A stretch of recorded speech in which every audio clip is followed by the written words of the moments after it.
Welcome to another episode of Chefs and Guests on the Spoon Mob podcast. This week I'm joined by co-owner and managing partner of the Lox Bagel Shop in Columbus, Ohio, Silas Caeton. Silas worked as a chef for a number of years and then transitioned over to running a business and running a bagel shop. Kind of got his start out at Veritas and was kind of where he first kind of popped up on the scene, but, also worked at Kosheka Cocina, probably not pronouncing that right, but he worked there for a little bit too as well. And Salt and Pine, which had a few other people on the podcast, Kevin Wang, Andrew Smith, worked there during that restaurant's limited run. So it's really interesting to talk to Silas just from being involved in the Columbus food scene for so many years, kind of how he's experienced how the Columbus food scene has grown and transitioned and to what it is now. And everything that he's encountered, with the market and everything too. And now where he's doing bagels. And bagels isn't like a super sexy thing or anything like that, but they made the Food and Wine kind of top 40 bagel places list, which is pretty huge. It's the only one in Columbus that was on there. I think two places up in Cleveland were on there. And that was kind of it for Ohio. But Ohio's not exactly a place that anybody would think to find great bagels, but they make really, really awesome bagels. They're kind of a hybrid in between the Montreal style and the New York style. And we get into that along with kind of best ways to store bagels and, what makes bagels good or bad or vice versa. I know a little bit about bagels, but I don't know a whole bunch to the point where I can really tell you, this bit more water here or whatever would make it better or anything like that. I can't really break it down from that level, but we get into that stuff and Silas's career and everything too. So it's really awesome conversation, another highlight of an awesome place that we have. My sister was recently out here for a few days and she pretty much went there, I think every morning for breakfast too as well. So that was pretty awesome to see. She discovered it on her own. It wasn't even anything that I recommended. So it came up, I think, through her Instagram recommendations, which was really cool to see too as well, that she lives out in Massachusetts. So someplace in Columbus, Ohio is getting a little bit of love through Instagram, halfway across the US too. So you can follow Silas on Instagram at Silas Caeton, Caeton for the last name there, and also at the Lox Bagel Shop on Instagram too as well. Make sure to follow us at Spoon Mob. You can find us on Twitter and Facebook and everything too as well, but mainly follow us on Instagram at Spoon Mob, and then check out the website spoonmob.com for all the different chef profiles, photos, links to all the podcasts, all that stuff too. Make sure to follow, subscribe to the podcast wherever you get your podcasts from. Appreciate everybody listening. Feel free to write in or continue to write in if you have been. You can email us spoonmob@yahoo.com or go to the website. There's a contact portal. You can write in questions, comments, feedback. If you want to submit a question for a future episode to ask a sommelier, a chef, a restaurant owner, what have you, feel free to do so too as well. We appreciate everybody that's been writing in. Appreciate all the new listeners that we've been getting and all the loyal ones that we've had all along. And without further delay, here's my conversation with Silas Caeton, the managing partner over at the Lox Bagel Shop in Columbus, Ohio.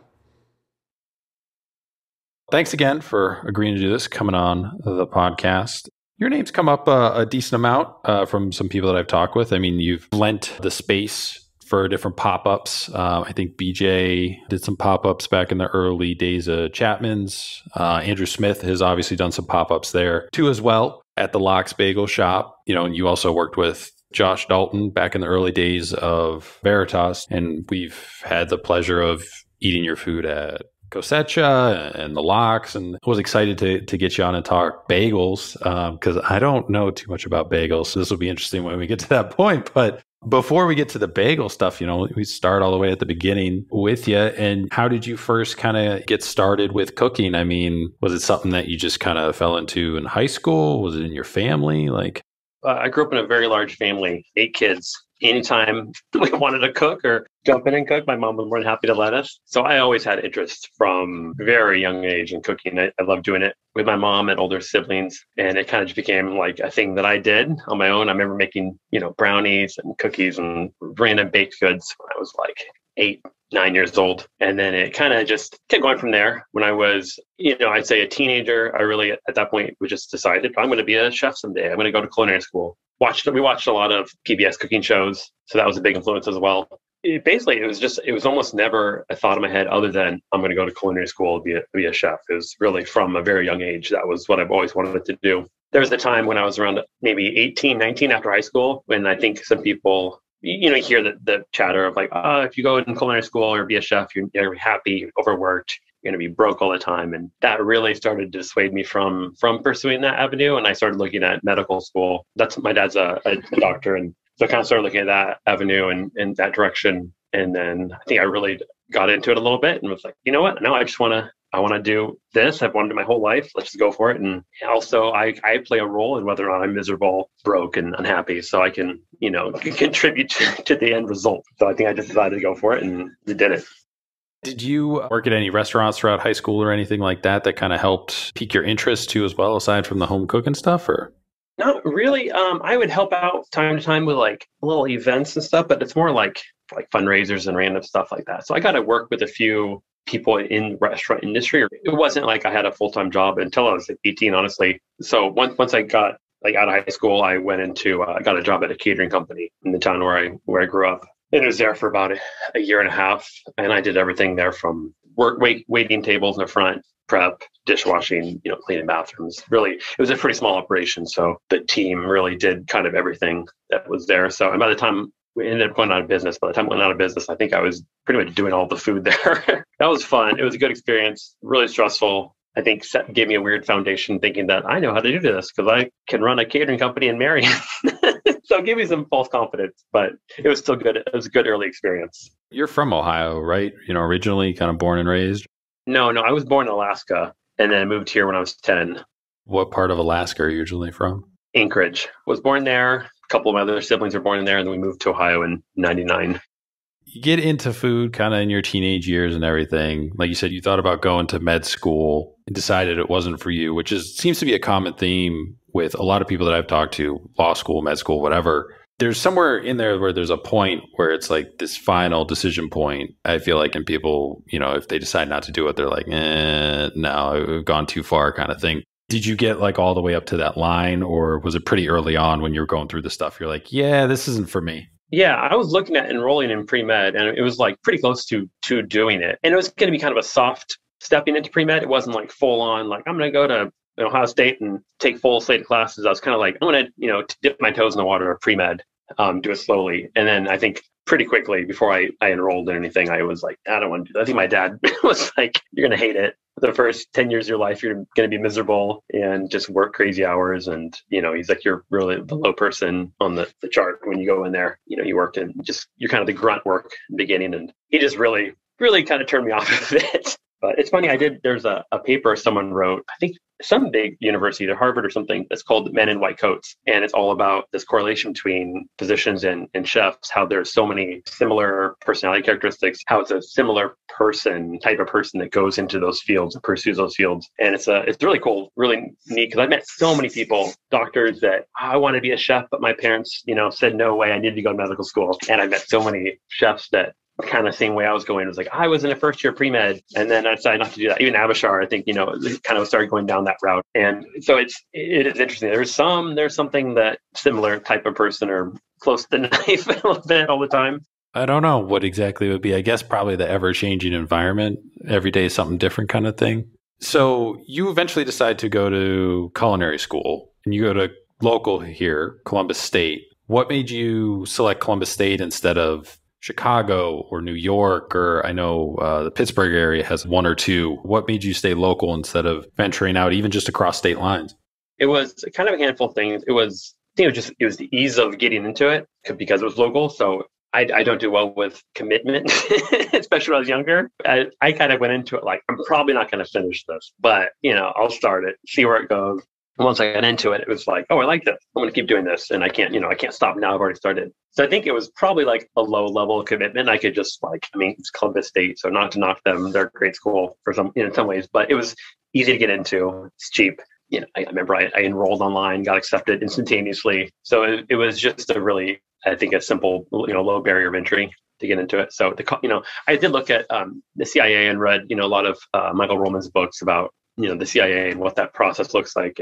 But it was so expensive. And that was kind of the deterrent for me that, again, that level of commitment. Do I want to go spend $50,000 on a culinary school where I might not want to do it actually? Because again, I hear people too that, even around that time where, people told me, don't go to culinary school, just go work in the kitchen.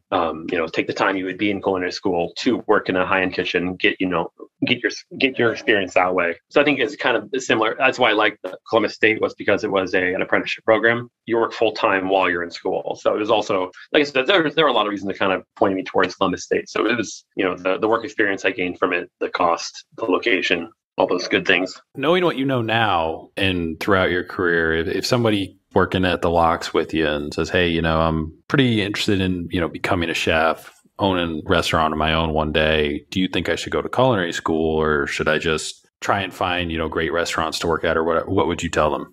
It really depends on the person. Some people do really well with the structure that comes from school and the foundation that you can get through an education, a formal education. But I think I would probably tell most people to not do that. We actually even had someone from Locks do that. She just moved to New York to go to CIA. And, I didn't try to turn her off of it. She really wanted to do it. And for her, I think it would be a good experience and a good, she needed something to kind of, a plan, a syllabus, things to work through to get to that, the end goal of graduating. So she also is going to work in some kitchens along the way. And the CIA does a great externship program. So, there is work experience to be gotten from those programs. But I would think as a whole, I would generally tell people not to go.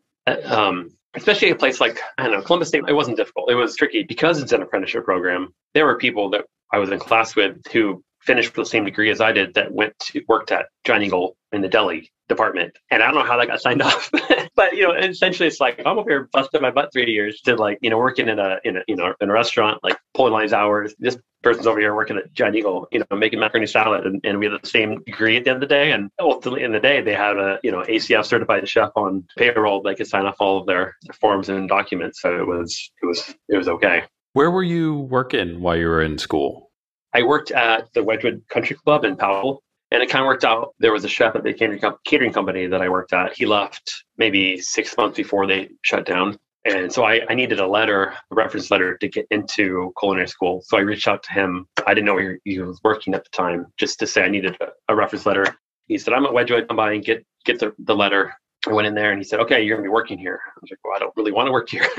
And he said, well, you have to have a job while you're in culinary school. So why don't you just work here? And it was like, okay, that works. Like I was living up near Marion at the time, Marion, Ohio. And so it was like, it wasn't too bad of a drive to get down there. So I was like, all right. So it started off slow. He actually didn't last that long. He left maybe 3 months after I started. The banquet chef took over as executive chef. But so I was there three and a half years total. I started, I think, 6 months before culinary school started. That was a good experience. I'm assuming it was a private country club? It is, yeah. What is kind of the biggest challenge of working in a country club setting? Is it doing all the events or the weddings if they have them, or is it just speed or having to do the same thing over and over, the repetitiveness? Like, what's the biggest challenge in working in that environment? Yeah, I think during the summer, it did get kind of chaotic. There were a lot of events and a lot of, I felt like every day there was some massive event going on. So there were a lot of things to juggle. There's a golf club. So we'd have golf events, we'd have weddings, we had a pool, so we managed the snack shack and all the food that came out of that kitchen. So there were multiple outlets of food that we had at the club. So during the summer, it did get a little chaotic in there. Our staffing levels went up. We also did staff meal for all the employees in the club. So, just a lot of people we had to feed on a daily basis. But it was great. I mean, I loved the amount of things that were going on, in the winter months when we would close a couple days, close, I think maybe 2 or 3 days a week. It got kind of boring. That was a monotony of feeding people that don't really have the best taste in food, at least back when I was there. So it was a lot of filet mignon and when you wanted to get fancy, you made it ostrich style, with crab and hollandaise. So it was very old school, classic food. But the chef that I worked with, his background was in Colombia. He's Colombian. He definitely loved some Latin American food, and he brought a fun kind of aspect from his background that people, the club members there loved. When he did special nights like that, they would go crazy. So it was fun. We got to do a lot of different, theme nights. Honestly, a country club it's a great place for people to go and learn how to work in the industry, because there are so many things that are going on, and there's so many ways to hone talents and your skills.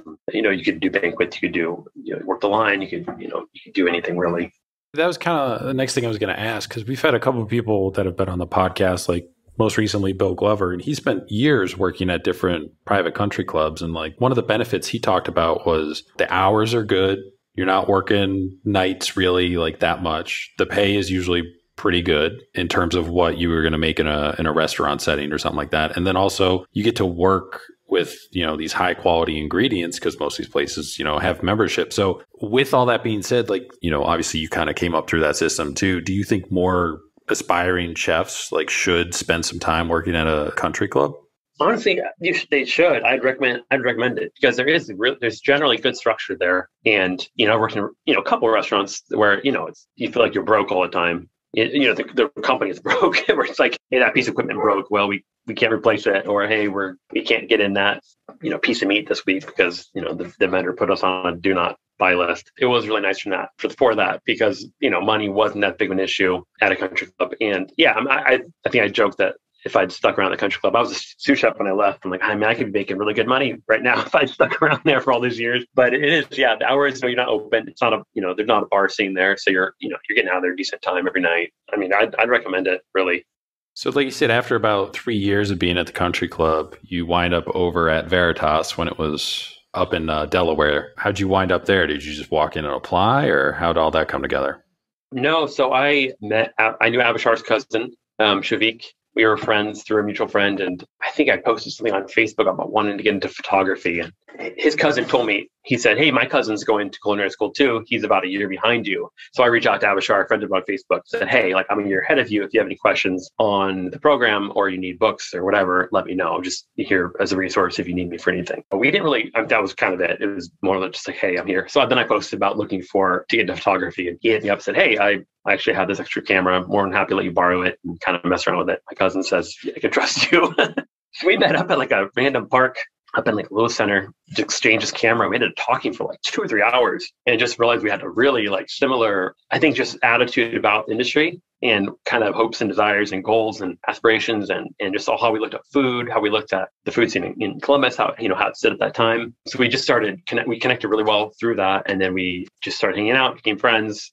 Again, anytime we talked, it'd just be really long conversations about food and just a cool connection. He was at 1808 American Bistro up in Delaware at the time, where Josh's original restaurant. And he said, hey, we're opening this restaurant next door. Do you want to be a part of it? I was like, yeah, that's cool. So I was at the country club when we were, became friends. And then basically, yeah, I don't think I was there day one because I had my graduation or something like that. But yeah, I think day 2 or day 3, I came on board, and I was there for some of the pre-opening stuff as far as getting the kitchen ready and, a little bit of the early menu development. That was pretty much all of Abishar and Josh at the beginning. And then I came on board and, we were together there for a while. What was the early days of Veritas kind of like? Because I know, obviously, Josh has been on the podcast before. Avishar, not yet, just because he was on Top Chef. And I know that there's certain approved press vendors, and this podcast was not going to be one of them. So what was the early days like with you three, and eventually is kind of you and Avishar?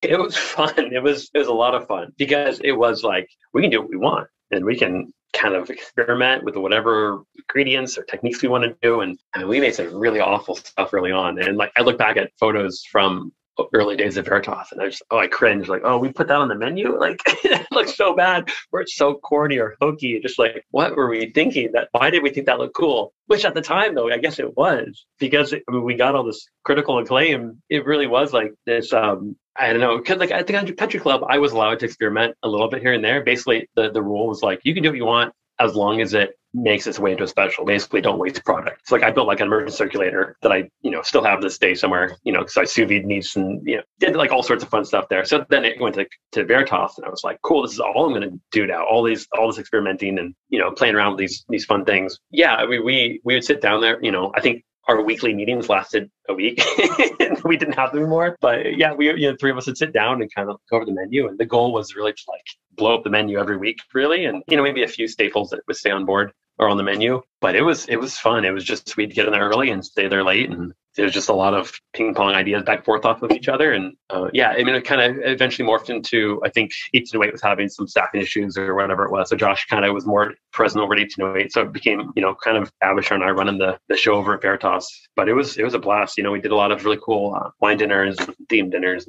Along the way, we got to go opened up to some very neat opportunities. What was the craziest thing that either you, Avishar, or Josh like tried to put on the menu And then the other two had to were looking at each other like, I don't know if that's going to work. There was this it was something with bacon. It was something like bacon, like a whipped bacon fat butter. I can't remember. I don't want to say bacon jam, but it was something along the lines of something with bacon. And I remember Abshar made it. And it was this recipe out of modernist cuisine. And he made the recipe full of instructions, and it was just disgusting. And I remember we were like, dude, this is disgusting. He got so mad. He's like, I followed the recipe. I don't know the problem. Mad at us. And we were like, dude, I don't think it's your fault. This is disgusting. And I remember we had to convince him, this is really gross. We can't use this for anything. I made some soup one time, and Abishar probably remember the exact details of it, but I remember it was pretty gross. Just trying to tweak too many things along the way. We got the end result. It was this is gross. We have to throw this away. It's not usable. I think the big fall on your face mistakes weren't as often because we were good at kind of catch each other before, we totally fell. If one of us had an awful idea, we'd bounce off the other one until it came back and kind of refined to a good idea, something we could put on the menu. And I think the challenge with there at Veritas early days too is we would have days where we would have 3 guests in the building. I remember there was one night where we had literally 0 guests, and it was a little demoralizing. You'd spend all day prepping, and then what? Nobody bought this. So it's well, I guess we're gonna start over tomorrow. Hope people come in tomorrow and eat it. Is there a dish that you had from your time there that you kind of remember? Yeah, I don't think it's on the menu at Veritas anymore. It was when they first moved down there. There were these Brussels sprouts that I remember we just threw every spice possible at it, and we sous vide them, soften them up, and we'd finish them with lemon or lime, and they were just so delicious. I don't know, it's like candy in a way, but they were one of the thing I still hear people talk about, the Brussels sprouts at Veritas were amazing. And Brussels sprouts are such a trendy vegetable, or not so much anymore, but they definitely peaked a couple years ago. So I'd like to think we were a little bit on the early part of that, but those are really delicious. And I remember that was my dish. And then I remember doing this lamb dish with kumquat and cracked wheat or bulgur wheat, and it was whipped almond milk. And it was a really weird, it's one of those things you see on paper and it doesn't really make sense, but I remember the flavors together were so good, and it was a dish that really made you think, but also was delicious. And that was one of my favorite dishes that we did there. They looked pretty. Even looking back at photos of it, it was hey, that actually aged well versus some of the other things we did. Lamb loin, kumquat, almond, and I think it was cracked wheat. I read at one point you and Avishar were looking to go to Chicago and work at a Linear or something like that, and Dalton wound up, I guess, convincing you guys to stay or something along those lines. How far did you get in that process of the idea of? I don't think we got very far. I mean, I think that was back when we were crazy aspirational. I mean, both still very aspirational, but I think, the idea of I want to go work for this big name chef somewhere. Avishar did. He ended up going to New York and kind of pursuing that. But I don't think I got really that far. Just I have, I said I'm from a big family, a large family, and I'm still pretty close to all of them. So I think it was I didn't really want to go. I've actually looked at moving, multiple times, and it's kind of never really timed up well. Looked at Chicago, looked at Nashville 3 or 4 times, looked at New York a couple years ago. And it's never really felt like the right fit. So I think it was kind of thing where, I think I can do some stages and get some experience that way, but also still, have a good foundation here, close-ish to home 3-4 times a year, just eat food or drive to, other cities and stuff. But it was really we would just, any money we had left over was, let's go spend it on food. And I remember somebody said, to make great things, you have to see great things. And that was kind of my motto with that. To make great food, you have to eat great food, and really you can't live in a vacuum and expect to produce anything that's of substance. Were you at all surprised that Avishar wound up on Top Chef? No, not really. I mean, yes and no, because he's typically a very shy person. So for him to be in a format where a lot of the people in the country are looking at him is a funny position. Knowing him, knowing his personality, it cracks me up first when I was oh, he's gonna be on Top Chef. That's cool, but not really. I mean, his talents have always been great. He's always kept his nose to the grindstone as far as pushing, and so no, not really. I remember I got a phone call from Top Chef, I got a voicemail, and I was oh, this is someone from Top Chef calling, and I freaked out. I was hey, Top Chef's calling me, and then I was oh, it's they want photos. I was that's cool, I can have my photos. But no, not surprised at all. I mean, it was beyond happy for him to hear that he'd gotten that opportunity. Based on your reaction to that phone call, would you ever do it if they called? Again, he's not allowed to disclose anything, but if he had disclosed something, if anything he's told me has been that it was pretty rough. And I have kids and stuff now, so I don't think I would. It's a month where you're really sequestered and isolated with, limited contact. So I don't think my wife would let me do it be gone for a month. So I don't think so. I think there are some other shows. I love Top Chef because I think it's one of the few shows where the level of competition is pretty legitimate. Some of the other shows you watch are just like, what are we watching? Like, who are these people? But Top Chef, they're always really, really high caliber chefs. And I've always enjoyed that watching that show. But yeah, I think at this point, no, I would not probably do it. Give me your best Josh Dalton story from your time working with him. And you can go whatever direction you want to go with that. There was one day, I'm sure I must have been on vacation because he was not there. I don't remember why, but Josh walked in one day and his ADHD is just crazy. So he can't focus for long. So he's always bouncing around and going from place to place. One time I remember I was trying to shave or something around my face and I gouged my eyebrows, and he walked in, he started laughing his head off, saying, "No, I'm thinking you get your eyebrows waxed." And I was like, "What?"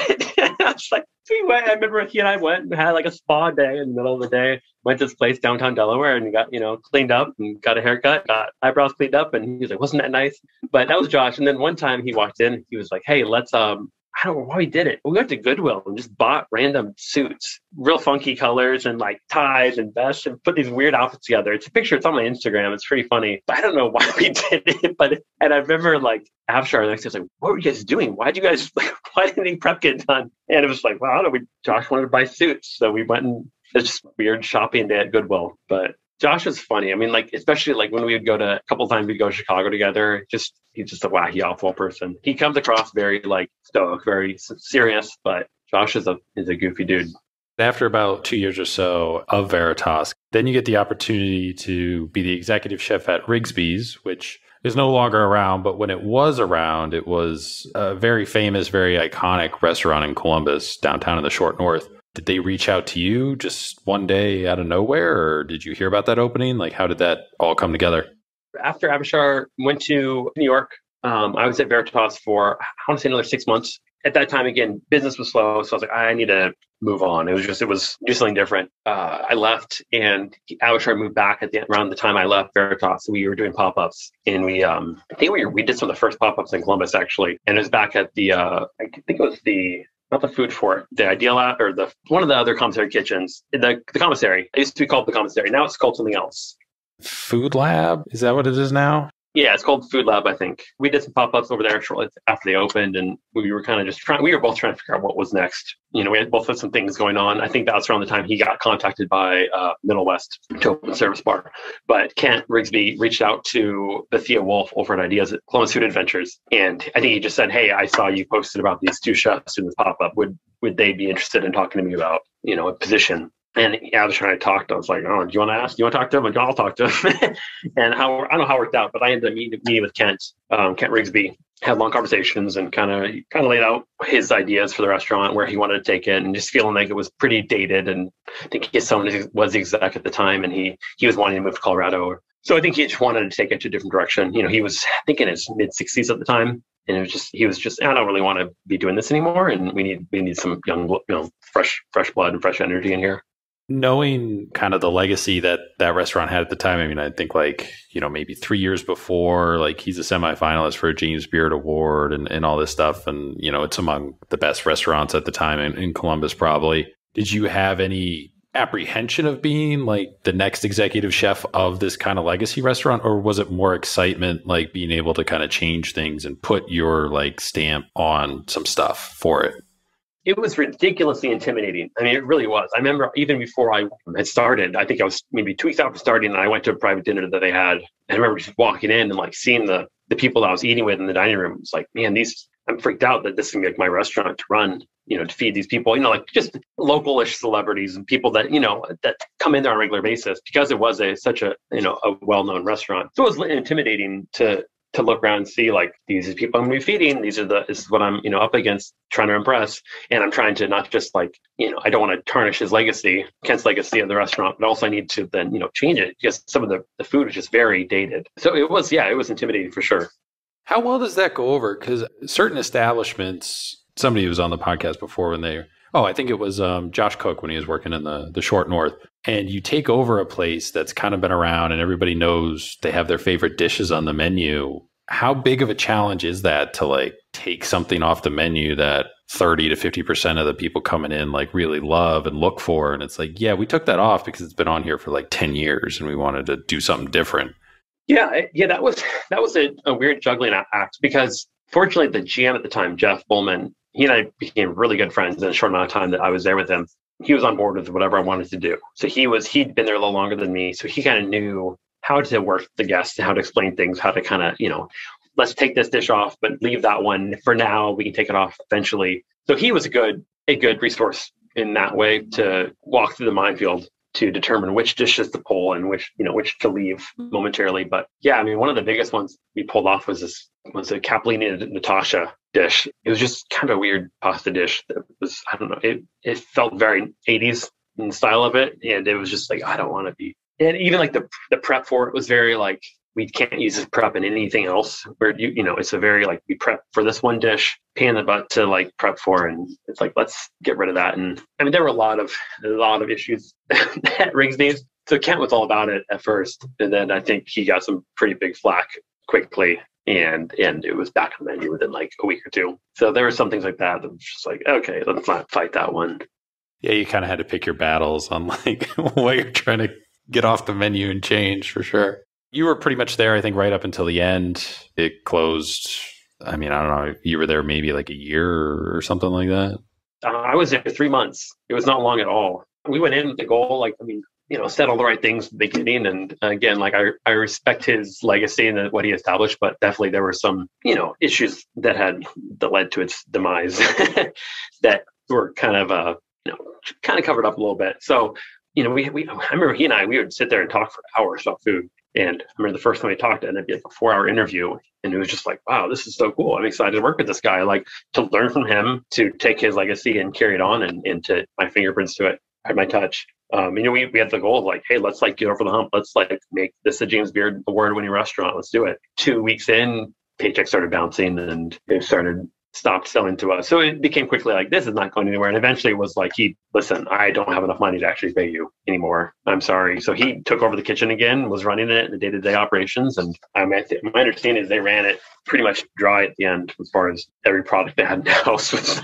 But he did so much for the Columbus food scene. So like I said, I don't want to disrespect him. Like he did a lot for the Short North, for restaurants in Columbus, the people that worked in his kitchens. Like he was really probably the most important person in Columbus food scene for decades. So again, it didn't end well there, but I think he's over at Melbourne Country Club now, kind of in a sort of a retiring role. But no, I mean, Kent, yeah, I wish him the best. And it was a not a great experience, but it was, looking back, I value my time there for sure. Hindsight's 2020, obviously. I'm sure if your future self could travel back in time and be like, yeah, don't go work there for 3 months or whatever. But is there anything that now when you're looking at another opportunity, you should ask this question, or you should ask? Interview process goes both ways. And I think a lot of people, especially with like restaurants, when you're doing an interview, it's the restaurant holds all the power, and they're either they can decide to offer you the job or not. But you can actually also decide to pass on the job if there's something that's not copacetic. So like, is there any sort of like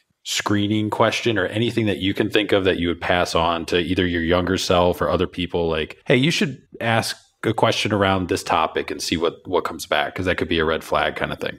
Yeah, I mean, I tell you what, when you apply for a job, you give references, and it almost would be an odd position to be in, but I would almost want to ask for references from an employer. And if that's talking to the staff, even, hey, can I talk to some of the team members that are here to get the feel of what it's like to work there? Because like I said, pretty quickly, it was 2 weeks in, paychecks bounced, and you heard everyone's, crap start coming out, and like, oh.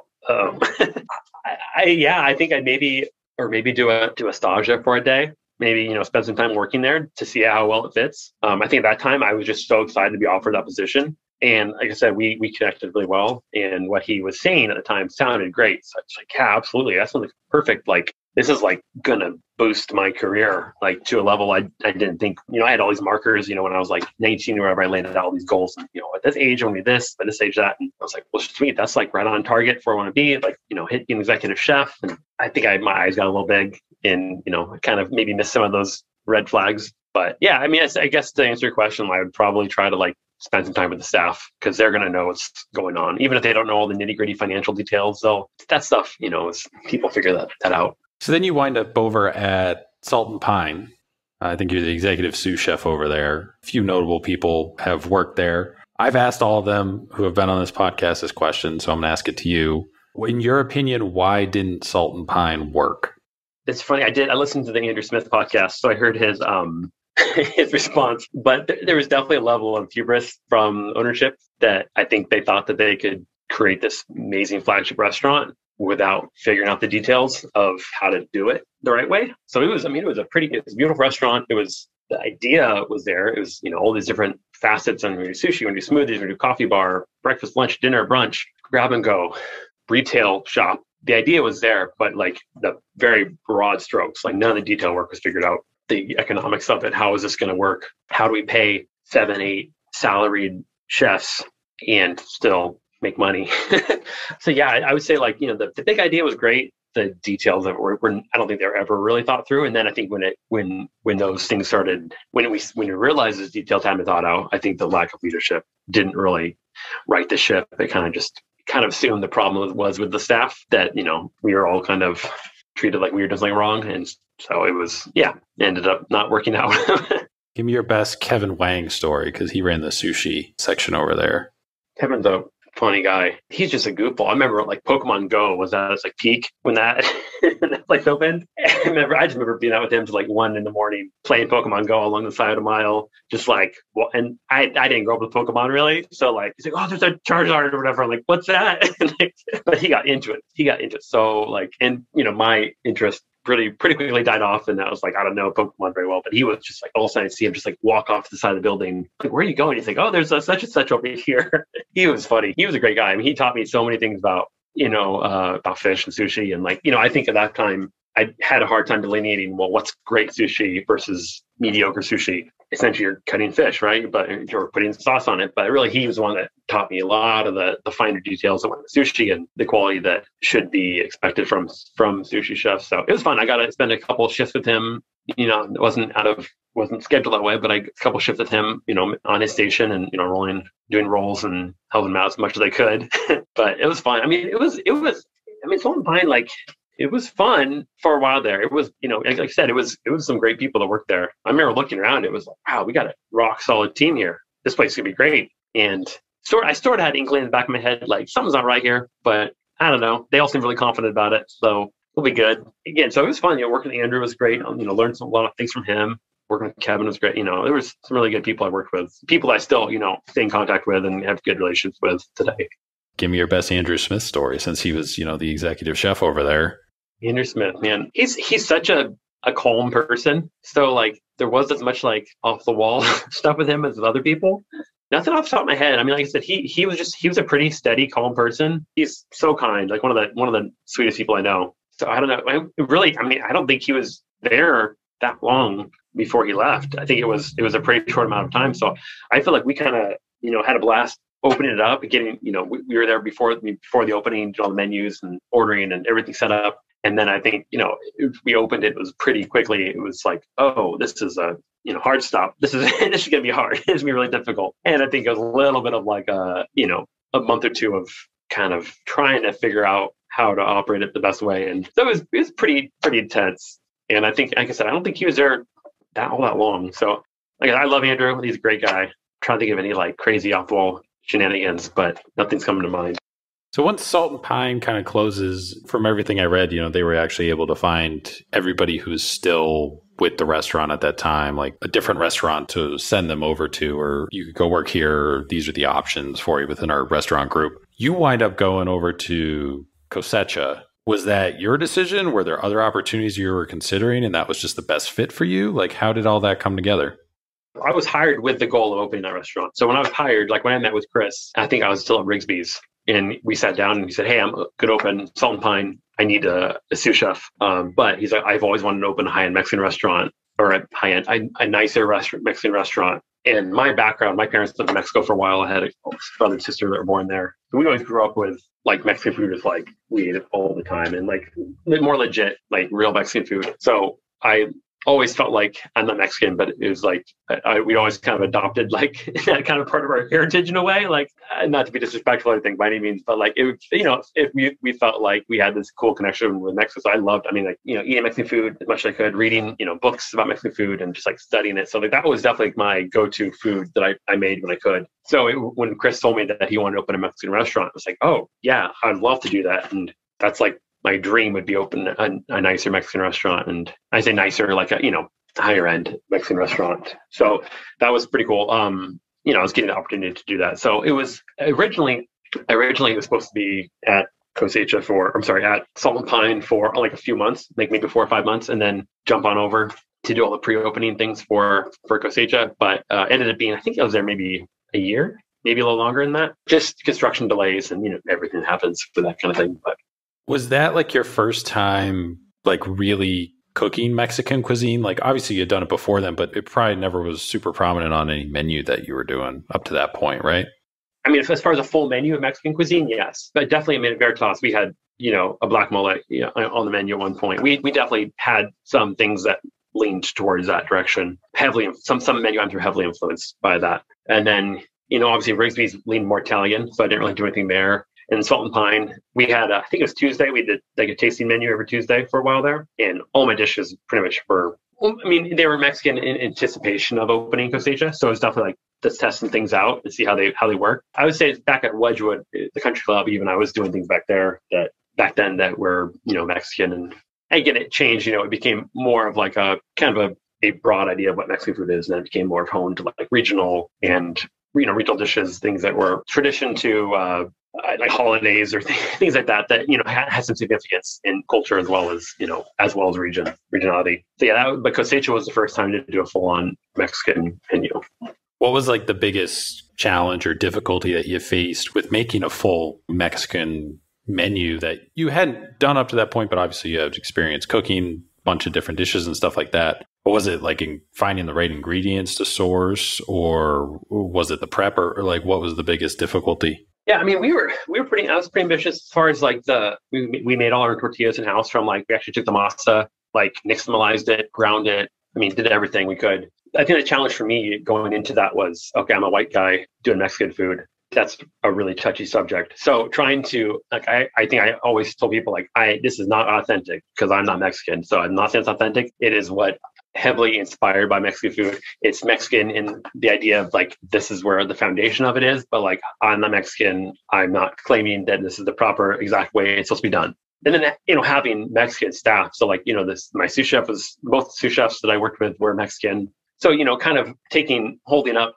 my idea of what I wanted to do versus their preconceived expectations or things that they were not preconceived, but like things that basically you're holding food up against what they grew up eating. So like you make a mole or a sauce with that. What's like, well, how's this taste? Like, that's not really the way it's supposed to be. But like, well, yeah, but this is like really good, So it's kind of balancing those things, like trying to bring in the staff that I was working with, the team that I was working with, because they were all, really qualified cooks, to give them an opportunity to put, because a lot of these guys, they work in restaurants, they not really have the opportunity to cook their food other than for staff meals. So to kind of give them the opportunity, like, hey, like you want to make a dish, what do you want to make? Let's take it and then let's filter it through a lens of like, put on how do we, tweak the ingredients or whatever to make it a higher end dish to put on this menu. That was challenging. And, like I said, the grinding the corn was a challenge because we didn't have our own mill. So we use Koki's mills. We'd take it there in the morning. They grind it for us. That was just a lot of back and forth that my sous chef was taking care of. And then he had some medical issues. So once that piece of the chain broke, it's a really hard time to get back and forth. So we were still making the tortillas. They're from like the masa flour.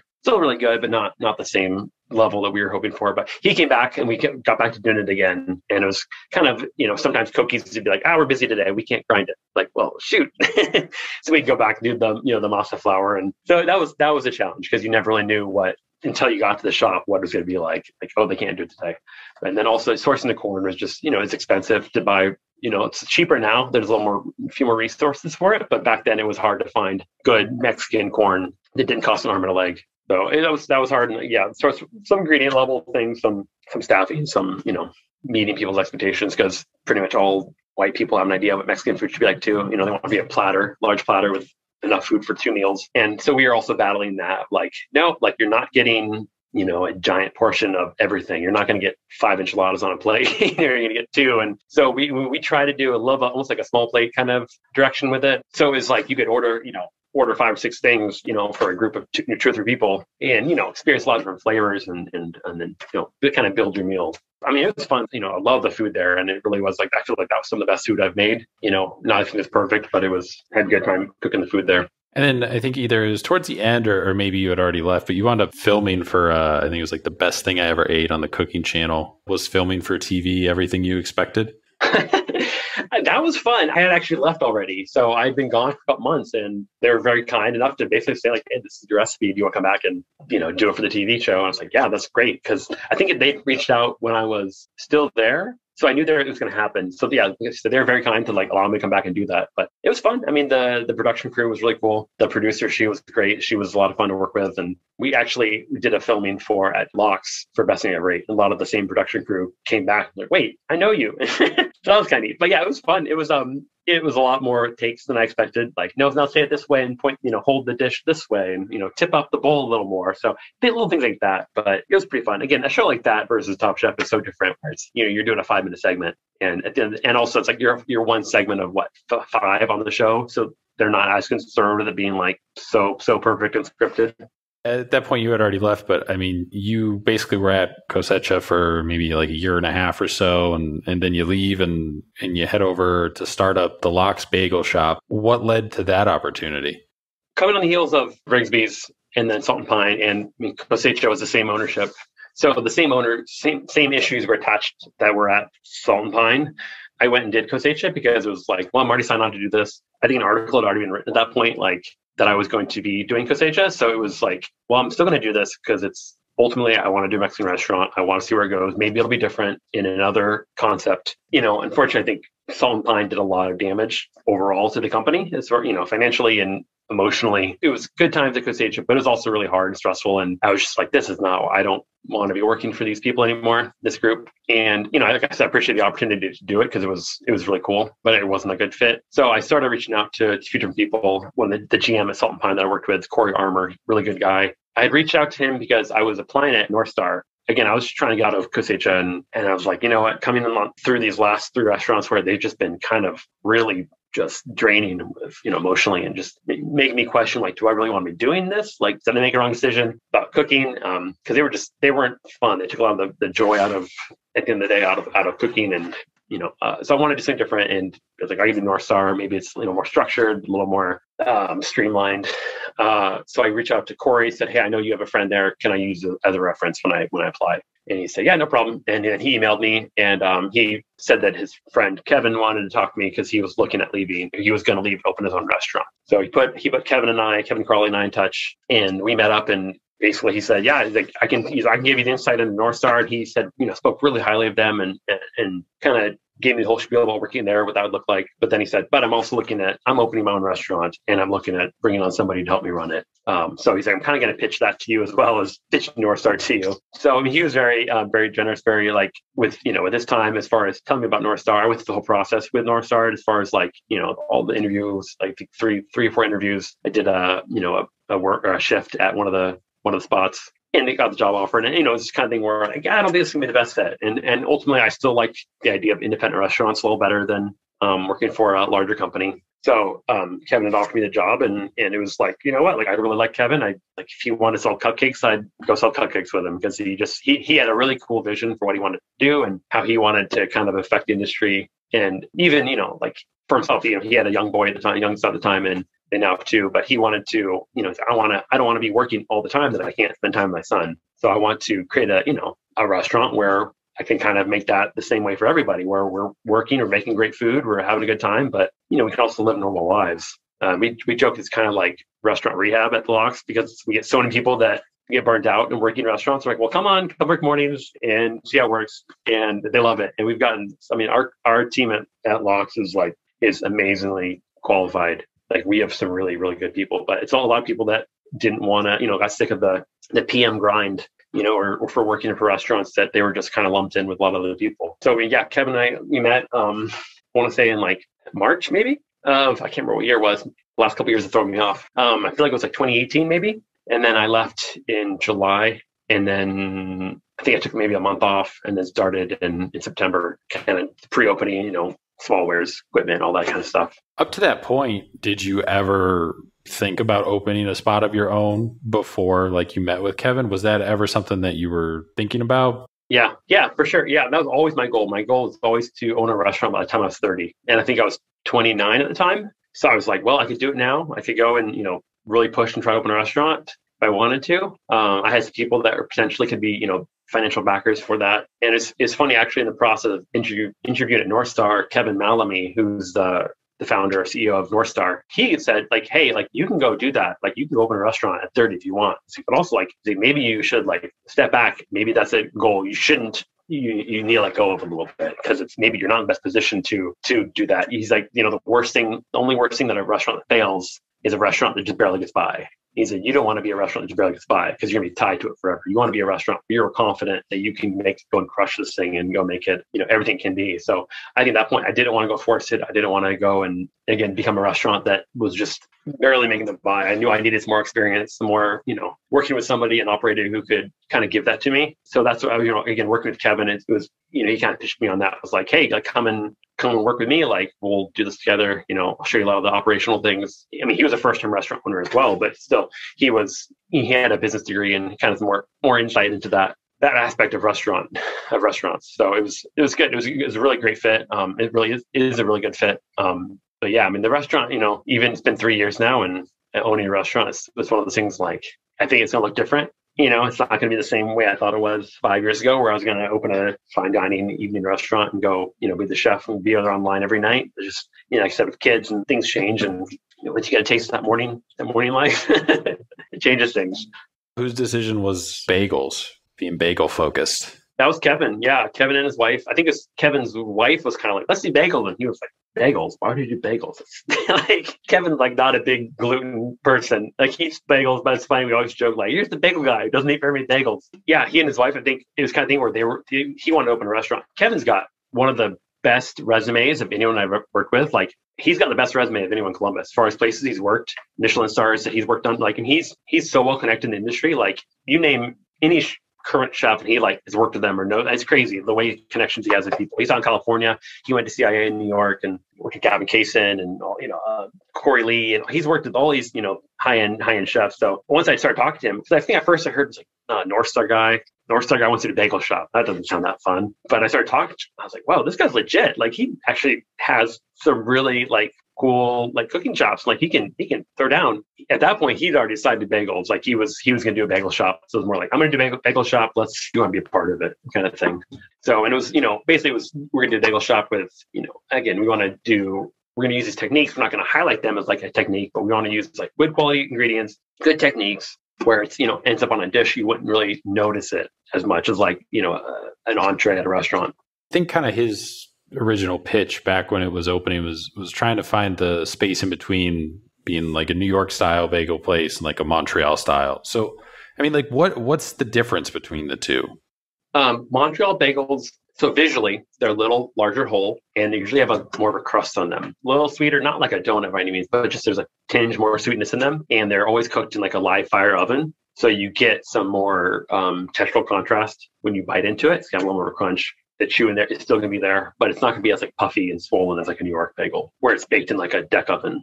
Did you guys do any like research firsthand before you guys opened? Like, you go to New York?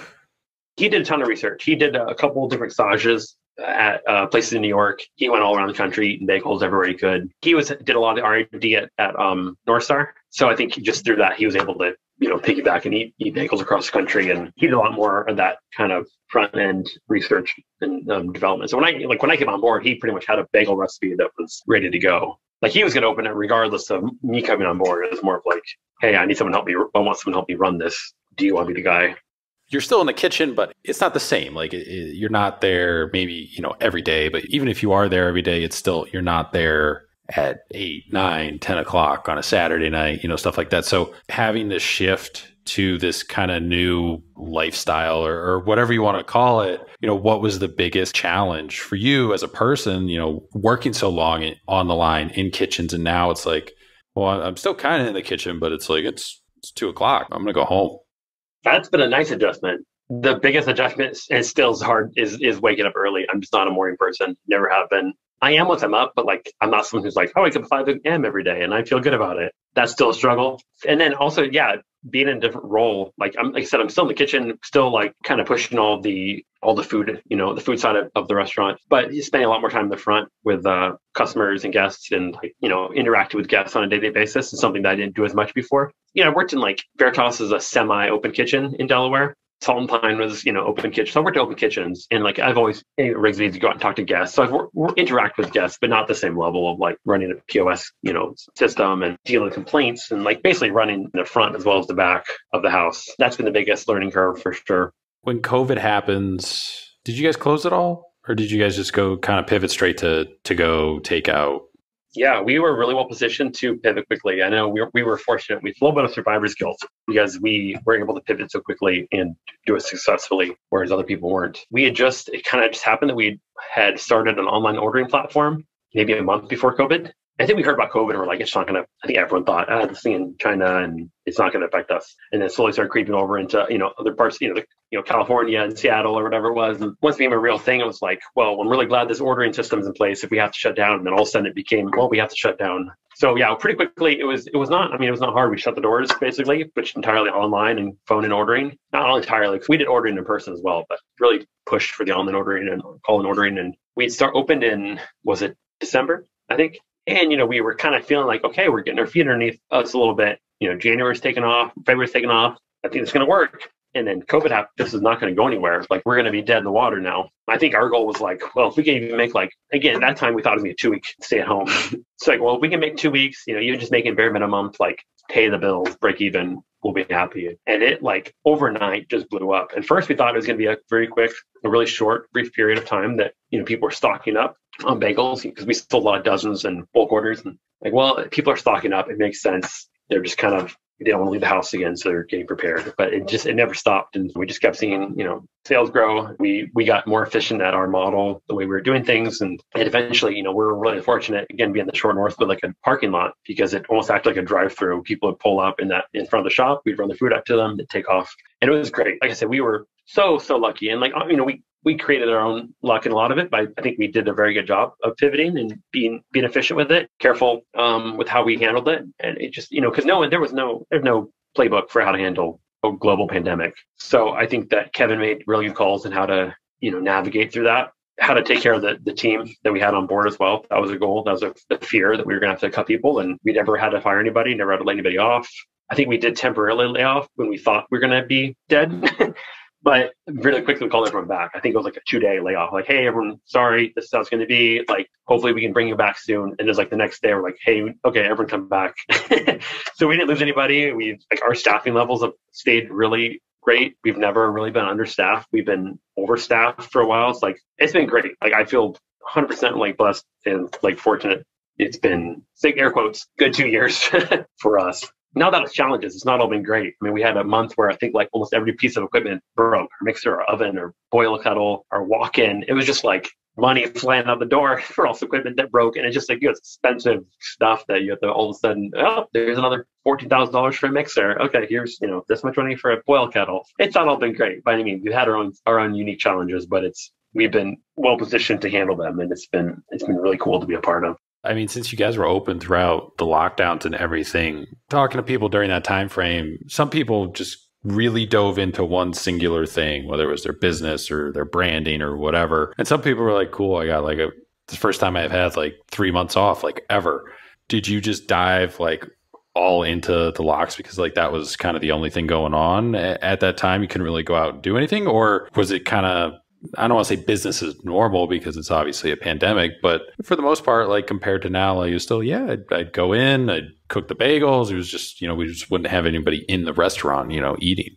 I mean, I think there's a level of trauma that the whole world experienced that they don't really know how to process it still to this day. It was stressful, I think, for everyone to go be out and about during that early time because you didn't really know what was going on. And I think so many people, there wasn't a clear picture. You see pictures of people dying in the streets, and it was like, are we going to die in the street? Are people just passing out, collapsing? And so I think early on the information we were getting wasn't as clear. So I think there was a lot of fear and nervousness and anxiety that, people maybe weren't aware of it, but it was a subconscious stressful time. So I think that it was sort of business as usual, but also I think there was just a level of tension that kind of was unspoken that we all were experiencing. But I think for us at the Locks, our goal was to work on efficiency because we knew that, okay, like our customer interactions have to be great because they're so brief, but they have to be excellent. If it's a 30-second, hi, how are you? What's your name? Okay, here's your food. It has to be the best interaction we could possibly get in that window of time. Also, make sure the food is ready to go when they come at that window of time to get their food. Also, how can we make sure things are traveling well to make sure the food's, delicious when they get home? So I think at the Locks, it really was about efficiency, but also making sure that we weren't sacrificing customer service and quality, which, like I said, we weren't without our hiccups, but I think we did a really good job of getting those things streamlined. And we've had some really great people that on our team that excel at customer service, and they've really helped kind of shape how we do that.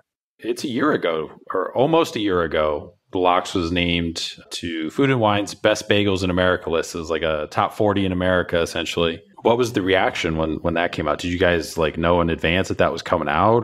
We knew about it because they asked for photos, so you kind of get an advance from that. That's really the only thing is they asked for photos.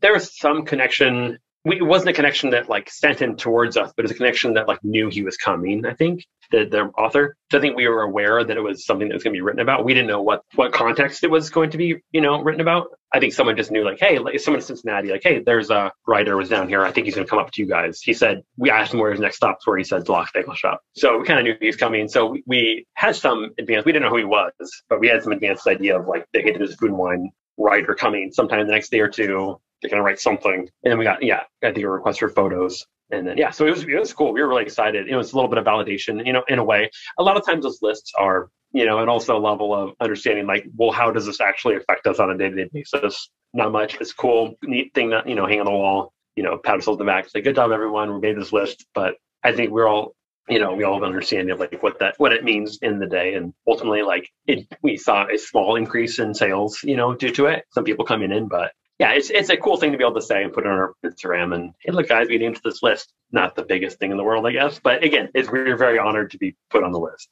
I think it's maybe a little bit more important than you're making it out to be just because it is bagels. And when people think bagels, they just think Montreal or New York. And that list is there's Cleveland and Cincinnati, but I think there was a place in St. Louis and stuff too. And those are not places that you would ever think, oh, if I wind up here, I could go get a good bagel for breakfast. I think you're underselling it a little bit. I think it's a little bit more important than that. I think I'm so used to Columbus restaurant lists where I've just been oh, cool. Yay. And so it is cool. It is really neat. And we were, like I said, we were very, very honored to be on the list. It's that's cool. That's neat. But I think at a weekend, we were well, what's the long-term, result of this? And and we've got more, I think we've got more people coming in from the Best Thing I Rate show. So it is cool. It's like I said, it's a sense of validation. It's a sense of okay, we're doing something right. People are noticing us that we're and there's some bagels on the list that are great. There's Benchwarmer Bagels. I think it's in Raleigh, North Carolina. That place is amazing. There's some really cool shops on that list.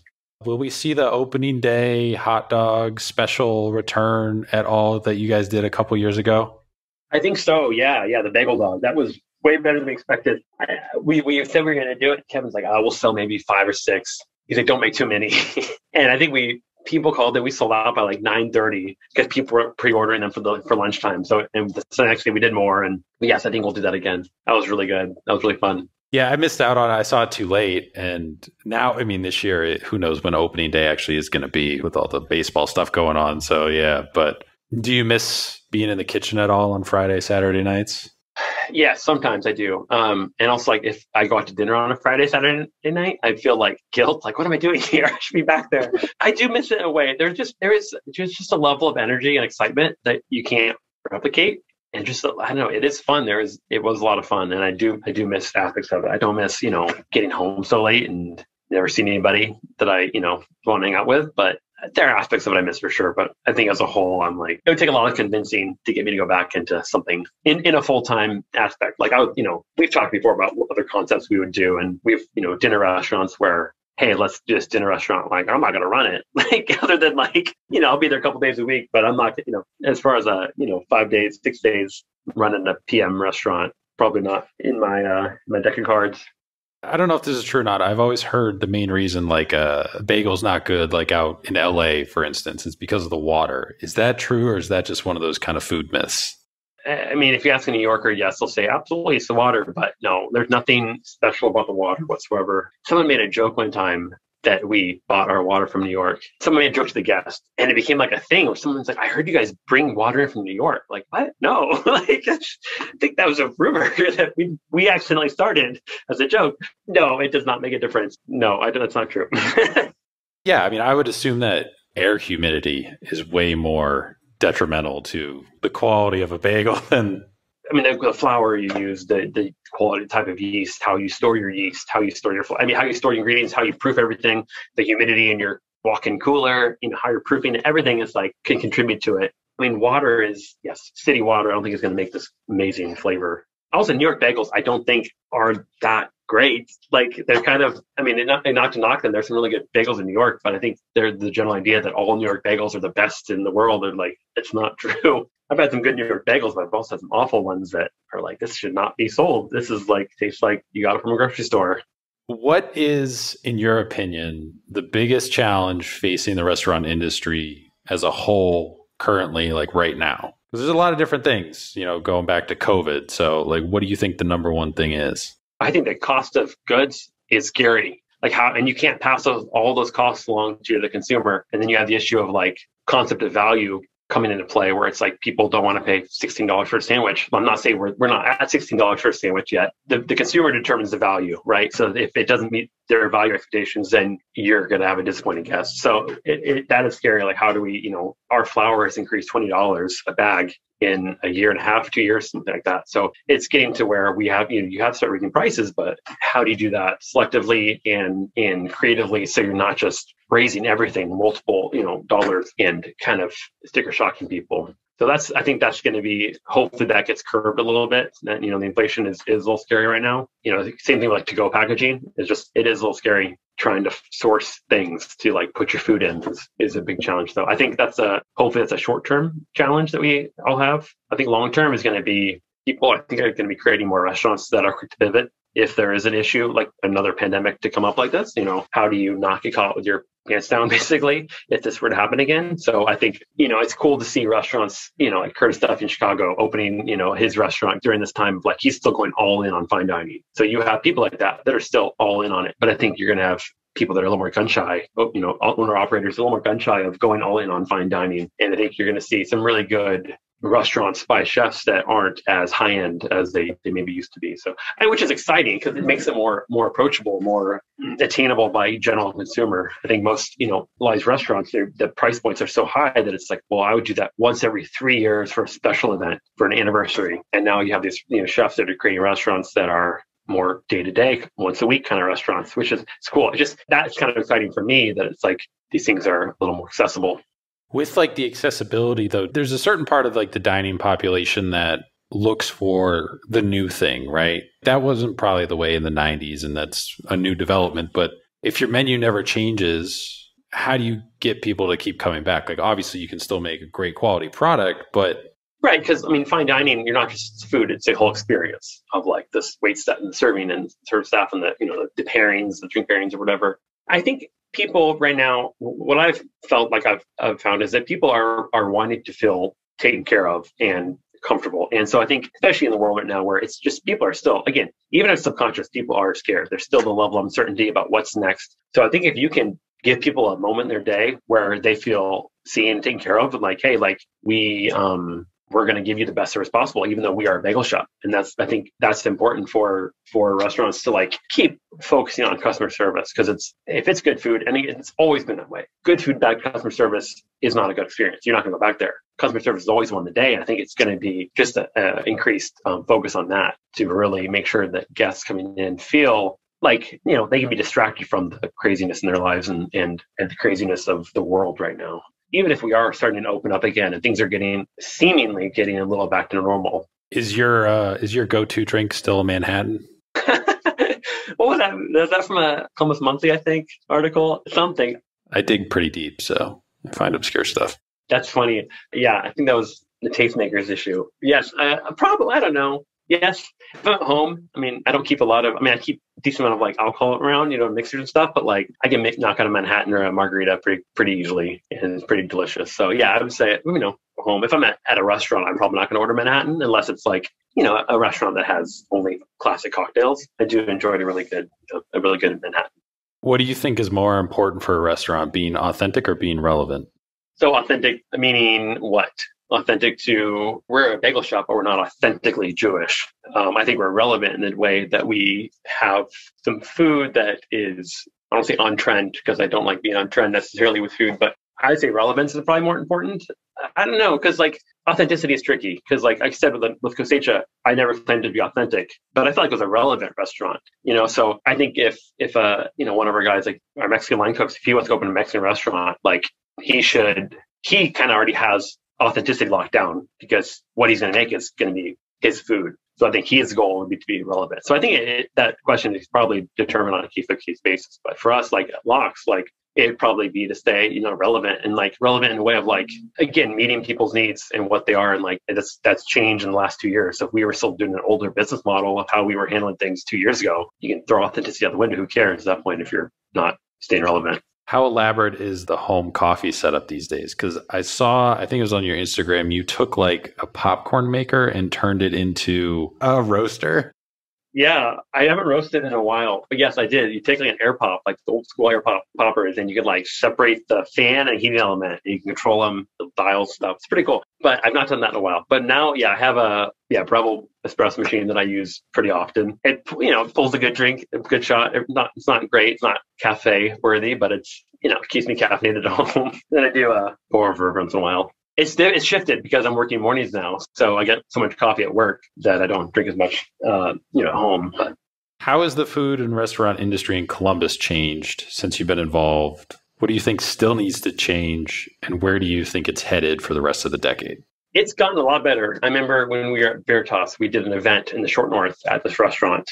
And I remember this was like one of the nicer restaurants in the Short North. I remember looking at the menu they had at the kitchen. I remember it was a Chinese themed restaurant. And I remember there's like salmon with mozzarella melted on top of it. It was something just disgusting. And I was like, what is this? And the whole menu just read like this horror movie. Like, what are these dishes they're serving? And I remember at the time just like looking at the restaurants in the Short North. There are so many bad restaurants down here. There's Rigsby's too, some good restaurants like that, legacy restaurants that were great. So I feel like when Veritas opened and there are other restaurant openings similar time that they were just not good and really bad. But I feel like it's gotten better where these restaurants are opening. They're not really bad anymore. I still think Columbus is the greatest restaurant scene, but it's definitely a lot better. And I think our baseline has increased and really risen over the last 8 years to where it's like the level of food that people are expecting is higher. So you really can't open these restaurants serving schlop and get by anymore. It really is. They're just, even if the baseline is not to the level of other cities, I think it's still pretty good. There's still a solid benchmark that we can expect from restaurants now. So you at least know walking to a restaurant that it's going to be good. Customer service is going to be okay. Like I said generally, there are some really great restaurants that are in Columbus that have opened up. I feel, there's some really good restaurants. There's, I think a couple years ago, it's like there weren't a lot of restaurants I could recommend to people other than like some small hole-in-the-wall spots. But, Chapman's is open. Commune is great. Commune is an excellent restaurant. Veritas, Spec up in Delaware is good. There's some really good restaurants that, people can enjoy now and have high-end food and really delicious food. So I think as far as like where it's headed, I think it's headed in a good direction. I feel like we've been on an upward trajectory for the last 8 years. I think that, whatever Abishard's doing is exciting. He's got some cool stuff coming along. Josh is doing his little Dalton quarter there. I call it Dalton Square because it's just like that whole vlog. Yes, Dalton Square. So that's cool. So I think, and I know that BJ is doing some more things in the Short North. So I think it's exciting. There's some good stuff coming up. I like where it's headed. I think there's some cool restaurants, and I think I kind of like the way we did it. We're specializing in bagels. I think you're going to see more specializations like that, where people are focusing on one thing or two things in a restaurant, where it's not just this is a restaurant and like we serve American food. I think you're going to see more people focusing on certain dishes or regions or whatever it is that are something besides. I feel like everyone's doing chicken there for a minute, so it's like maybe we get beyond chicken, but a similar idea of focusing and specializing in a specific dish. What's next for you professionally? I mean, it sounds like you guys got a lot of people who are interested in working day shifts. And does that mean, potential for another Lox location somewhere else or different concepts? What's next? I think both those is what we're looking for. I think definitely another locks. The goal is always a couple loxes. Where those are going to go, we'll see. We've looked at a few neighborhoods around town and stuff, and that's always a goal. And nothing has really been confirmed or set in stone yet. But so another locks would be great. Like I said, Kevin, both of our backgrounds is in nicer food, higher end. I say nicer food, higher end food. So I think that we would like to open some other concepts for sure. Yeah, I think in 5 years from now, the goal would probably be like 3 or 4 loxes, couple different concepts. That all can change, especially with the climate that we are in now. But that's kind of the goal. I think, like I said, I love working with Kevin. I love the team we've kind of built there. I love the direction we're heading with everything we're going, we're going through, and I feel good about it. And I think that keep building on that solid foundation. This question comes from sommelier and general manager Lauren Knoll of the Market Italian Village here in Columbus. She's a previous guest on the podcast, so she left behind a question. In an ideal world, where would you like to see the restaurant industry as a whole, not just Columbus, but entirety, in the next 5 years? Man, that's tricky. I like that food has become so mainstream now, that like chefs become more mainstream. That is like, in a way, like real chefs are becoming more well-known and popular, and I guess celebrity. Because before, where used to be celebrity chefs were, these flashy people in the Food Network. And now I think people are becoming aware of more of these chefs that are running these restaurants that are killing it, that are actually making really good food day in and day out. So I think I'd like to see more of that, of like these just recognition of like these chefs that are running these restaurants that are like making good food, and that it's it's not just Bobby Flay, Guy Fieri, but it's some really legit food out there that most middle class Midwestern America or whatever is kind of unaware of. What question do you want to leave behind for the next guest? Can be anything. You go back to your question to me. What's your cocktail of choice? You should go to cocktail. This next question comes from one of our listeners. They wrote in, what's the best way to store bagels? We don't recommend storing them, eat them. No, but if you have to, we leave them whole in a freezer bag. And if it's like a long-term holding, like freeze them. And but other than that, like Ziploc bag, like freezer bag. And then when you go to reheat them. I recommend reheating them whole. Usually like put them in the oven cold, preheat to 350. And usually by the time it gets to 350, it'll be warm throughout. And then like that crust will kind of come back to life a little bit. I saw somebody on Instagram, he like rinsed the bagel underwater and then popped in the oven, and like somehow the steam, it was crazy. We did it, had a nice crunch to it. It was kind of bizarre, but I've not tried it yet, but I was tempted. I was like, I need to try that. It's like this guy, he has a bagel blog, and he rinsed it underwater, popped in the oven, and it like somehow brought it back to life a little bit. Would like one of the vacuum sealer things, would that make any sort of difference in like longevity of keeping a bagel like in your pantry or whatever? Like a vacuum sealer? Yeah, for sure. Yeah, it would. So like we don't use any, it just depends, because we're not using any dough extenders or anything like preservatives or anything like that. So like our bagels really, unless you're gonna eat them that day, or like I said, kind of put them in a bag for the next day, like they're not gonna be great a couple days out. But yeah, I mean, you'd use a vacuum sealer, I guess. You don't want to do the full pull and the full vacuum pull, because they'll just squish them. You could definitely do that and pull some of the air out of there. The last set of questions here, we ask everybody who comes on the podcast, get a nice compare and contrast across all the episodes. Who would you say is the biggest influence on your cooking career thus far, looking back on it? Yeah, I'd say the chef that I worked with at the Country Club, his name is David Jaramillo. Just he had such a cool background with his life in Colombia, and like the things he'd gone through, that he was a scary person till he wasn't. And that makes sense. Like he was an incredibly kind person. Like I ended up like living with him for a couple months later in life, because just needed a place to stay for a while. But he was a really good guy, but he taught me how to work, how to work in the kitchen, how to just time up on things, how to make sure you're prepped on things. Like he taught me a lot of just how to, the day in, day out, nuts and bolts of working in a restaurant, but also like he treated everyone with respect, so kind and like respectful of everyone that he worked with, from the dishwasher, the groundskeeper. Like I said, we fed the whole staff. So like everyone that came through there, like he was respectful to them and fed them and really took care of everybody. So just a really good guy. What's one kitchen item that's not a knife that you can't live without? Probably a blender, like a good blender. What's your blender brand of choice? There's a couple. I like Vitamix. I know they have a lot of different versions now, and I have like old school Vitamix. So like, I like Vitamix. I'm not sponsored. One thing in the restaurant that you would not fix yourself? So that's tricky, because I would try to fix everything. I would say, if you'd asked me a couple years ago, I would have said electrical stuff, like 220 volt stuff kind of scares me. But even that, like, I'd kind of try anything once. If you kill the power of it off, at the source, you can tweak it and mess with it. And I would say things like gas lines kind of scare me, because I just don't want to like blow anybody up.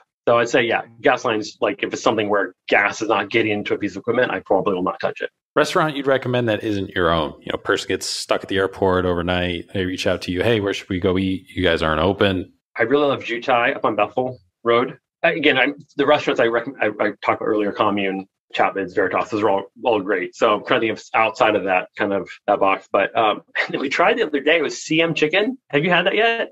Haven't had it. They got swamped when they first opened because it's like the only Korean fried chicken place we have now. There used to be one before, but it closed. Yeah, Bonchon closed a couple years ago. But yeah, CM Chicken is great. We got it at Locks one day for like staff meal, and it was so good. And I can't wait to go back there. So yeah, I would check that place out. If you can get in, I've heard like people have gone there and it's been a kind of a madhouse. Yeah, I've kind of heard the same thing. So yeah, it's kind of like just see what happens when you show up, I guess. Just have a backup plan maybe. Bucket list travel destination, bucket list restaurant. Is there any place that you haven't been that you want to go to, haven't eaten at that you want to eat at? I'd say Spain is probably as far as a place I like to go. And there's so many good restaurants. I think like the San Sebastian region is like the most Michelin restaurants in that small area. It just, crazy, just concentrated with quality restaurants. And, there's so many restaurants I'd love to eat there. Massimo Bottura's restaurant though in Italy, that would be great. So I think Spain as a whole is probably where I'd love to go. Maybe pop down and try other countries too on there. Craziest thing you've seen happen in a restaurant while you're working? I've heard crazy stories. One time, again, Avishar was on vacation, but good stuff happens. The Veritas kitchen was tiny, and like our reach, we didn't have any walk-in refrigerators. We only had reach-in refrigerators, and it was this really narrow hallway. And Josh was on the line. I was on the line. I needed something quickly out of the cooler, so I went running back to this hallway, and I didn't move my head fast enough when I opened the door. I literally opened the door in my own head and knocked myself out. And it's kind of thing where it was, maybe 30 seconds. I was blacked out on the ground. After I knocked myself out, opened this door on my face. And Josh came back. He's like, what happened? Where'd you go? I was like, I don't know. I think I knocked myself out. So that was pretty crazy. But other than that, I don't know. I feel like I've worked in pretty safe environments where I haven't seen anything that crazy go down. A few weird fires here and there. Someone at Locks accidentally put an induction burner too close to a real burner and it caught on fire. That was, little things like that, but nothing crazy. I've heard crazy stories, but nothing over the top. Food or drink guilty pleasure. Is there anything that that's terrible for you, but you can't help staying away? Yeah, Taco Bell. Since you answered Taco Bell, and we've had that answer a couple times, what is your Taco Bell go-to order? Yeah, cheesy gordita crunch, but you sub in the nacho cheese shell, and then you get a cheesy bean and rice burrito, and you kind of smash them together. This is when you're really feeling gross about yourself, and kind of it's beanie and cheesy and rice. It's all the good stuff. Textures. Taco Bell is all about textures, and so they've got that nailed. But yeah, I'd say those cheesy bean and rice burrito. When I was a kid, again, 8 kids, it was expensive to feed us. So we'd get Taco Bell, not a lot, but it was definitely as far as fast food, because you get those grande combo meals and it's 10 burritos or 10 tacos and, feed us all. And so we'd always get bean burritos. And that was my go-to on the kid. But yeah, the cheesy gordita crunch with the nacho cheese shell or the Cool Ranch shell stuffed in there is pretty good. Which of these movies do you think is the best? You can quantify best as either most influential, most entertaining, whatever. Burnt, Chef, Pig, Julia and Julia, No Reservations, Ratatouille, The Ramen Girl, or East Side Sushi? Did not like Burnt. Thought that was a weird movie. Ratatouille actually was, when I was looking at going to culinary school, that was one of the things that came out. And I remember watching it and be like, this is what I want to do. This is what I want to be a chef. And it sounds funny saying that a kid's movie, but yeah, I love Ratatouille. We took our kids to Disney World in January and went to the Ratatouille ride at Epcot. It was so much fun. And it was really cool to again, kind of call back to years ago watching that movie and go through that experience. But Ratatouille is great. I've not seen Pig yet. I've heard it's pretty interesting. Julie and Julia, I think that was kind of an enjoyable movie. I remember the Julia Child parts being really great, not really loving the parts with the other person. Yeah. There's some newer movie. I haven't seen it yet. I forget the guy's name. He's an English actor. He played the Al Capone character in Boardwalk Empire. He's been in a bunch of different movies, but it's supposed to be one night, right before Christmas. I haven't seen it yet. It looks pretty interesting, but yeah, hopefully it is, and it can get added to the list down the road. I remember a great show. It was a funny show. Kitchen Confidential. It was based on Bourdain's book. It was one season with Bradley Cooper, and it was a really funny show. But it captured restaurant life really well in a kind of quirky way. But it was funny. Chef was good. I love the visuals of Chef. The food looked great. I remember the story just being this seems too happy of an ending. I don't know. But the visuals of it, the food, I remember all looked great. Yeah, me and my friend Ben always joke because he casts like Sofia Vergara and I think like Scarlett Johansson as like his two like love interests in the movie. Yeah, I'm like, no, no, nope. Favorite dish, favorite thing you've ever cooked, created, kind of looking back on your career, and you can kind of point to this dish as like your aha moment, like you knew you could be a chef and be in the restaurant industry professionally for a long time. Yeah, I don't remember the exact dishes, but I remember, again, at the country club, I was allowed to do this special tasty menu. I remember I did this like lobster tail with like fake shell around it. And it's probably really corny, but I remember like doing that whole menu was like a moment where I was like, this is cool. Like I think I'd been there maybe 2.5 years at the time. And I was like, it's like I kind of put all my energy and focus into this one menu. And I remember thinking like, this is cool. Like I can do this. And it was well received. I don't know what I said about the guests, but it was well received at the time. And it was a cool kind of reinforcing like, hey, this is me. I think I said I can do this. And this is something that I think I have a future in. Favorite Instagram account you follow? This fish butcher shop in, I think it's Australia.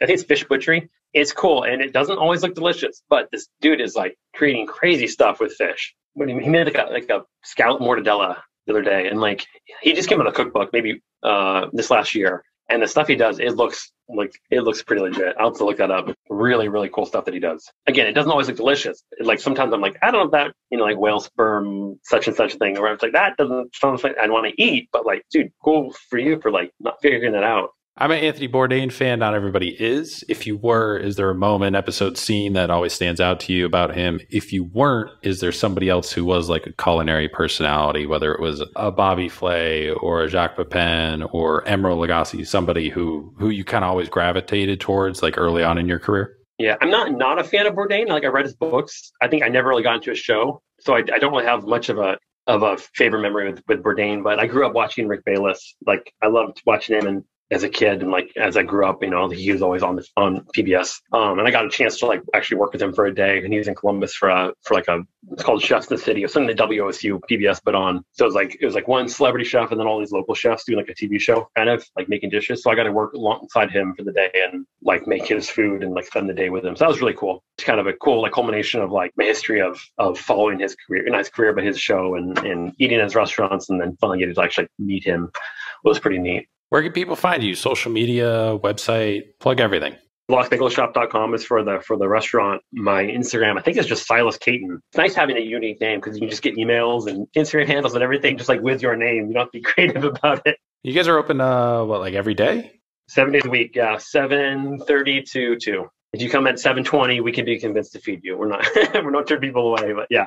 It's an awesome space. You guys have done different pop-up dinners in there too for other chefs and been to some of those. And the bagels are really awesome. It's a bigger menu than I think you would initially think, because you guys got the sandwiches and the different kinds of bagels, but then there's like the cream cheese section and then the jam. So like there's a lot of options to play with too as well. So you can mix and match. And yeah, I mean, it's been awesome to kind of see the success of it. Looking forward to whatever's next for you guys too as well. But as always, stay in touch. Ever need anything from us, feel free to let us know. Always happy to help support everybody that supports us and comes on the podcast and everything. And otherwise, yeah, we'll be on the lookout for the bagel dog whenever MLB gets their shit together. It'll happen, yeah. We're always doing fun specials. So yeah, the bagel dog will definitely happen. We have a list of like R&D stuff and upcoming holidays and special events we kind of are aware of to try to, do a dish or a bagel specifically for that. So it's on the list, it's on the calendar. A big thanks again to Silas for coming on the podcast, taking some time out of one of his off days, afternoons off there. Like he talked about kind of the work schedule, it's a little bit more life balanced compared to, restaurants where, you're closing the kitchen at, 10, 11, breaking everything down, cleaning, maybe doing some prep for the next day, depending on what the menu is going to look like, and then popping back in early to do more mise en place and everything like that. So a little bit different structure. Pretty awesome to see them have success, continue to have success throughout the COVID pandemic and everything too as well, where it got real nitty gritty for a lot of places. So they were able to make it through there and continue to have success and continue to be busy. I mean, they do, Andrew Smith has held some pop-ups there before. I think they had like a comedy show there too as well. So they're always kind of branching out in different events. that they can do at night because they pretty much are open, I think, daily from like 7 to 2 or something like that. So nighttime, the space kind of becomes this almost like incubator for different up and coming things that could, potentially flourish into their own thing one day. So awesome to see them contribute in multiple ways to the food scene across the city. So really appreciate Silas for coming on. You can follow him on Instagram at Silas Caeton. Also follow him at the Locks Bagel Shop on Instagram too as well. Make sure to follow us at Spoon Mob. Check out the website, spoonmob.com. Follow, subscribe to the podcast, wherever you get your podcasts from. We're on all the major platforms, Apple, Spotify, Google, Stitcher, Amazon, Audible, iHeartRadio, like wherever. Click the subscribe or follow button. You always get the new episode, the latest release, which comes out on Thursdays, downloaded right into your device podcast player. So all you have to do is maybe download it if you're going offline where there's no Wi-Fi or internet or anything. But otherwise, play it that morning and stay up to date on kind of who we got coming on and everything. So a lot more cool stuff on the way too as well. Some really interesting stuff too. Super proud of the episodes that we have come up and some of the people that we're going to have on that are around the edges of the hospitality industry. They're involved in it, but not in the traditional way of being a chef or a restaurant owner or something like that. So really, really cool stuff coming up. So appreciate everybody listening. If you're new, welcome. If you're a longtime listener, thank you for your continued support. And we will talk to you guys next week.